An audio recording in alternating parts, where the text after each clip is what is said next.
their impression of it's going to be easy. Well, can be no great social gain without individual pain.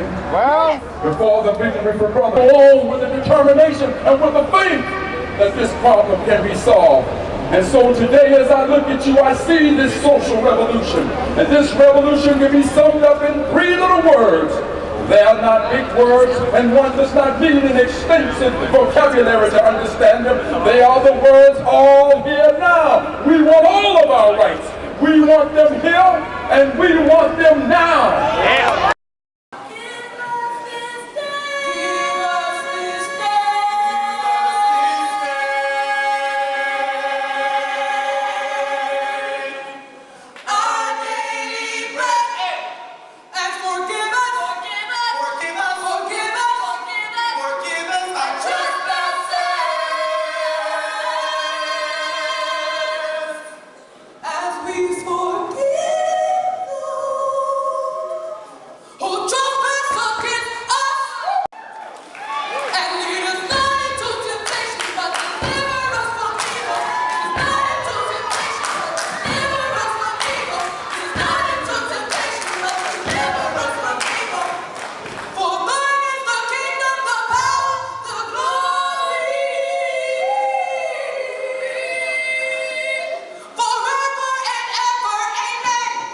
My name's Tony Orange. I'm marching with Council Member Larry Gossett.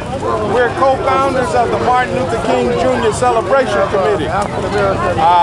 We're very active here in Seattle, and we're proud of our activism. This is the only King celebration that has been continuous, and as you can tell, we have thousands and thousands of people marching to end racial disparity now in healthcare, in education, in jobs, in employment, and also in terms of entrepreneurship. The inspiration came from Martin Luther King and Malcolm X in terms of the motivation to organize the Black Student Union at the University of Washington in 1968. And I think both of those brothers would be proud of the legacy of that work. That is that the creation of the Office of Minority Affairs, the creation of the Learning Resource Center, the birth of the Ethnic Cultural Theater, and the Ethnic Cultural Center on the campus that relate to the Black, Latino, Asian, and Native American brothers and sisters who decade after decade got the opportunity to go there because of the righteous work that was begun by the University of Washington Black Student Union in 1968. And I am a proud member of that original Black Student Union. Right on, and power to the people. One of the community supporters. I was participating in the OEO program in the city of Seattle, and I was very proud. The action they took led to a significant increase in the number of Black students in the undergraduate program.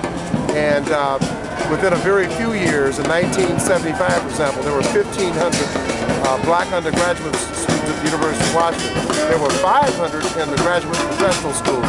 So with the establishment of the Educational Opportunity Program, since its inception, over 55,000 students of color and disadvantaged students have graduated from the University of Washington. It's something they need to do another takeover as soon as possible, because Black students are being left out, not having access to equal educational opportunities.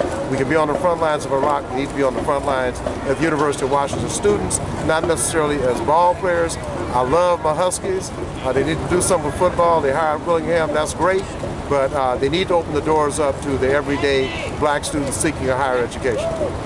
Not her, but now that she can stand up in front of all of us and say, you got to remember the context of the time. What does that mean? That man has not always had an innate ability to understand when man hurts man? And that if she had to do it all over again, she would do the same thing? Where if the county of King and if the state of Washington had to redo the vote, you would be governor-select, Greg Wall.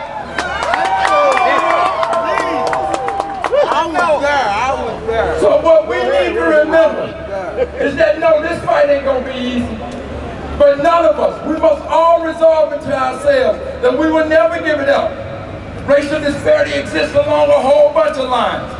And as long as we stay silent, they will continue to exist.